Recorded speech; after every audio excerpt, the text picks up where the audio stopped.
Adi and I met in Jerusalem on January 1st, 2003. We got engaged very soon thereafter and married on January 1st, 2004. We were still studying at the time. We were at Pardes in Jerusalem. That's where we met. And we decided very soon after that we wanted to have children. And we got pregnant very easily.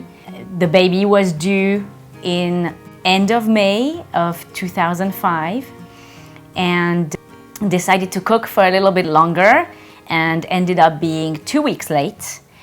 This is today, 31st of May 2005. Junior is still here. Junior is big. Junior is heavy. Doesn't seem to want to get out of here. We had a super easy pregnancy. We would check on the measurements, check on the baby's heartbeat and check that everything was doing well. And the baby was very, very healthy. I was doing great. We had a great time. I was at 41 weeks and 6 days. There were complications, and in the sense that I started to bleed, so they were like, okay, enough, let's induce this woman. The induction happened about 9 o'clock p.m. You were progressing nicely. Eventually your water broke. All we could hear was you breathing and Kineret's heartbeat, which was, of course, like a horse, just tuk, tuk, tuk, tuk, tuk, tuk, tuk. And you were pushing. Kineret was almost born, and in fact she was crowning, and the midwife Jamila was helping you and coaching you along. And you looked at me and you said, I'm really not feeling well. And at that point, you fainted. At that point, Jamila, the angel coming from heaven, she basically pushed everybody out of the way. She hit the red button to indicate an emergency. I tried to understand what was going on, and I tried to figure out. Nobody really had any time to talk with me because they were attending to the situation. So when I passed out, I had an amniotic fluid embolism, which means that a clot, basically some amniotic fluid entered my bloodstream. And the amniotic fluid is supposed to be purely the baby's environment. And contrary to any kind of logical belief, it should never, ever enter the mother's bloodstream. And so some amniotic fluid entered my bloodstream. And that causes chaos, and it's a crash.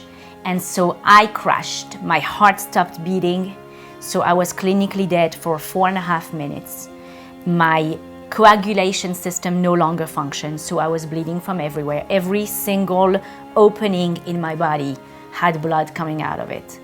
And I was no longer breathing, and of course my brain, was not getting much oxygen. And in the meantime, Kineret was crowning at that point. I remember just focusing and praying and knowing that everything would be okay. They vacuumed her out, and she had 0 Apgar, meaning it's a measurement they do at birth. She was limp, she was blue, she was not crying. She was unconscious.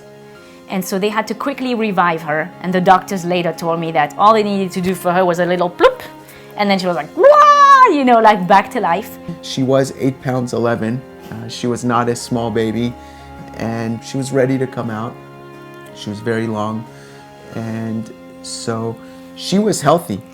But for me, they worked on me for 7 hours. And at that point, my world was torn apart because I had a newborn child, and I had a wife who was on her potential deathbed. And so I had to, in a way, choose between the two of them. So I decided to go to Kineret, make sure that she was okay. And she was in great hands in the staff of the nursery. Then I went back to be with Ilana. And they put me on an induced coma. And within 48 hours, I was in the ICU. And within 48 hours, my vitals started to fly back up. And I was back. But at that point, there was no telling what state I was going to be in. having not had oxygen to my brain for over 4 minutes, the odds were that I was going to be a vegetable. And so my parents flew in and they were very concerned. And my mom's job was to stay with me in the ICU and to tell me every time I would wake up to remind me I had had a baby. So when they took me off of the medications, I woke up. I had no recollection of being pregnant. I had no recollection of having a baby. I could, and that was very concerning to everybody, but they understood that there could be some amnesia to the whole thing, so they were not too worried about that. I could speak in English to Adi, in French to my parents, and I could yell in Hebrew at the nurses, so we were okay with that. Neurologically, I was okay, but I wasn't myself. Like, I was just not myself, and so they were very worried about what I had lost in the process.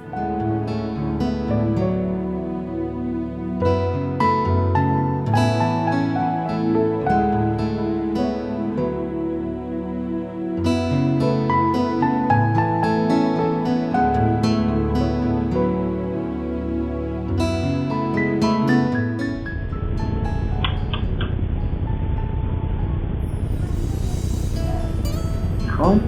אפשר אולי לאמא? רוצה לראות את אמא? אמא רוצה לראות אותך. So I gave birth on Tuesday lunchtime,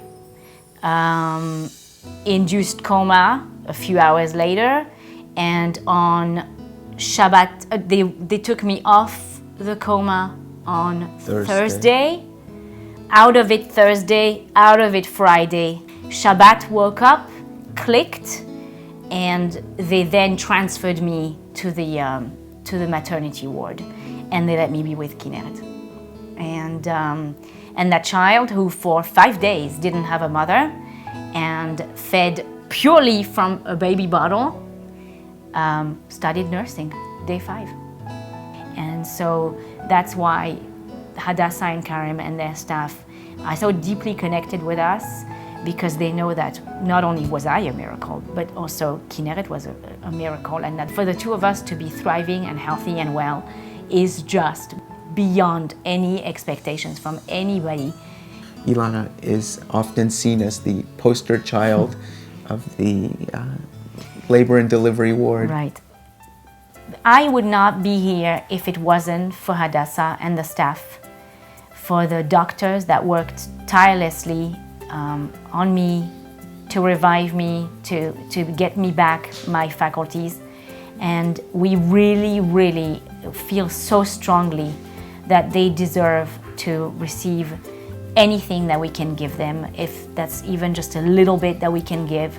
If whatever amount of money we can send them pays for the janitor's salary, or if it pays for the nurses, or any classes on anything that has to do with mothers and babies, that has to do with obstetrics, delivering. They've done such an amazing job at helping me regain my life and us have a beautiful family and everybody healthy with no concerns whatsoever.